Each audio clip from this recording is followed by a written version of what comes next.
there is a whole lot, that entails forgiveness. It's one thing for my mind to say, oh, I forgive this person. And then another thing for my heart to actually forgive this or want to forgive this person. So I feel they kind of like walk hand in hand. Now, the heart is speaking and the mind is speaking. How do we work? How do they work together actually?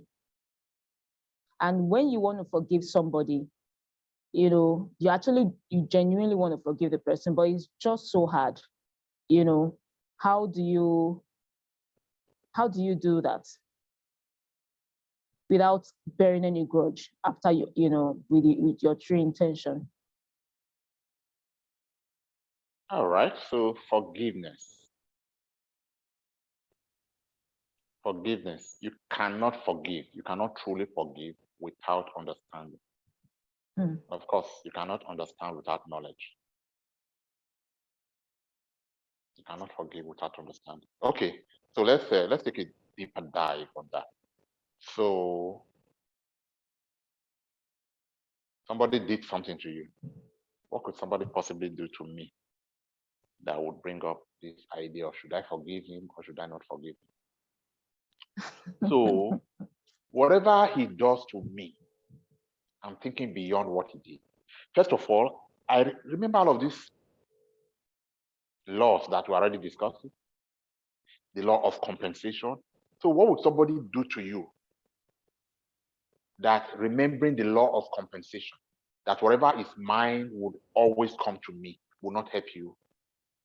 Understanding that law will not help you truly forgive. All right? The law of the fact that the universe always sees what happens. And then whatever master you serve him with all your heart, with all your mind. Because the bigger master that you are serving is seeing you and will compensate you adequately. And then we talked about the law of compensation. All right. So some of these things that we have mentioned, if you truly, you are not just hearing me, but you are actually taught. You actually have this mind shift that will help you connect so that you are taught. Then forgiveness is no longer a problem. For example, somebody takes what genuinely belongs to you. Why do you want to kill yourself over that, knowing that nature is aware, nature is seeing it? And we have said that by the law of compensation, nature would ensure that what you truly deserve will come to you. And we even said we'll pay interest on top. Yeah, you mentioned. So if you truly believe in that law, then what is there not to forgive? That $10 million was coming to you. So, I mean, you genuinely deserve it. You worked hard for it. You put in spiritual effort. That is practice of principle. And then you put in physical effort. You worked. And then this is truly your money. My dear, there is nothing absolutely for you to worry about. You should only worry when you actually stole the money and then you do not deserve the money. And therefore, this is the only chance, and it did not get to you. And meanwhile, it has already been registered in your name that you are the thief. The spirit has already registered it. Then you can worry about that. But if this was money that you genuinely earn, do not worry about it. It will come to you. There's law of compensation. If you don't believe it, then it's a different ballgame. Then you don't believe in principles. Then there is no way it's going to work for you. I'm not even saying believe it now because it's coming from me. I'm just the third party talking. But I'm saying that there are things you can practice that would help you experience this by yourself. And you too, you will know that it's not just me talking, that it's real. It becomes your truth and no longer a mere belief because I am saying it. So these are the things that the understanding that you come into, and forgiveness is no longer a problem. Forgiveness is not a problem. On one hand, you know that he who takes what does not belong to him, who gets undeserved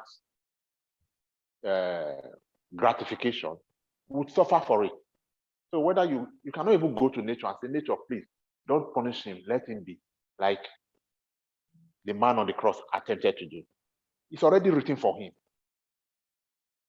It should be taken from him if he was not deserving of it at the appropriate time. So whether you punish him or you not punish him, his punishment is already taken care of. But as for you, the thing will come back to you with interest on top. You would have more. If what you're talking about was 10 million, by the time it comes back, it's going to be more than 10 million. Yes, I had it. No, I'll not be citing examples in all of this case. It's time now for me to begin to add flesh to some of these principles by quoting, by citing examples. So there was this case of, just a tiny case of, I felt cheated. I felt I shouldn't have paid this amount of money. How much was it? Very small money, actually. It was about $150. I felt cheated for spending this money I shouldn't have spent online, $150. And I just came into this mode and said, that money was genuinely mine. So why should it have been taken from me like that? And then I heard say, don't worry, I'm going to compensate you. I did not get that $150 back, but that compensation came either the same day or the next day. I got a mail in the post of money that, anyway, long story short, I got $410 in check, just like that. It could have been posted and not reach me. Many things could have happened, but he said, I'm going to compensate you. And I got that compensation almost right away. So should I still carry it in my mind that somebody took, are you still there? I don't see you moving. Yeah, I'm here. So naturally, that person is forgiven because I have not only been compensated, I have actually had more. No, I think it was a day or two later, because if it was the same day, I could have thought that, this was already on the way.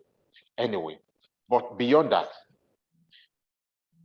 everything we own, maybe this now would nail the reason you should always forgive and not find it difficult to forgive at all. Everything we own in the material, okay? So this, I don't know how to bend my hand. So this part is the material world. This part is the spiritual world. Everything we own here in the material world was made, the physical, the material, what we see. We call it material physical because we see them, we feel them, they are matter. So the seen and the tangible was created from the unseen. In other words, to use scientific terms, matter was created out of energy. There is nothing that is here in the material world that did not come from the non-material, in other words, the spiritual world. So all the glory, all the beauty here is just the manifestation, the consolidation, the crystallization of the much that we are able to move from the spiritual into the physical, into the material. So I am saying that there is unlimited resources, infinite. You cannot exhaust it. Treasure in the spiritual. And what is in between this material and the spiritual inside you that you can use to draw from the spiritual and manifest in the material? Your mind. The part of your mind facing the spiritual, your subconscious, and the part of your mind facing the material, your conscious, together work as your mind. So your mind is the gateway between these two worlds inside of you. Now tell me, what will somebody ever do to you relating to material that you will find unforgivable. When you have access to unlimited resources and you can easily go back there and crystallize a new form for yourself. What is worth dying for here? What did it take from you? I mean, outside all of the law that nature is watching, nature would always compensate you, that you should not worry. As long as you practice principle, I mean, all of these are tied to the condition that if you, as long as you practice principle, or as you would say from the Christian background, or everything works together for good. So all those that do something. So that one is what I'm, the principle. That's the principle. Because if you come to think of it, even from the Christian perspective, it says you don't really need to worry about this. Just do one thing, and all these other things will be added to you. What is that one thing that you should do? I mean, this is the greatest of all teachers. I mean, there are several teachers depending on your background. We just happen to be talking about this because we're coming from Christian background.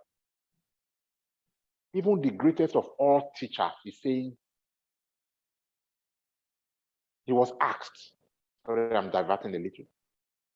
Of all of this, do this. I have done all of them. What is the summary of all of this lost together? What is the singular thing? And all of the answers are related, basically the same thing. Of course, we'll dwell more on that. But to reflect this, you see, do just one thing. And that is the one thing we are still talking about. So as long as you do that one thing, don't worry about this. Don't worry about that. You feel the this and that with your whatever. Whether you're talking about health, about wealth, about prosperity, about joy, about happiness, about family, whatever. Just replace the this with what you want. Don't worry about that. Just do only one thing. That was what he said. So as long as you have access to this one thing, in my opinion, the only thing you should really worry about when it comes to, this man, I cannot forgive you. You have ruined my life, and there is no way I can make anything of my life anymore. You know what? Therefore, you are deserving of unforgiveness. It's when this gateway that you can use to manifest creates the seen from the unseen. When it is taken away from you and all hope is lost, then you have reason to be bitter. But as long as you have your mind, you can always recreate that which was taken.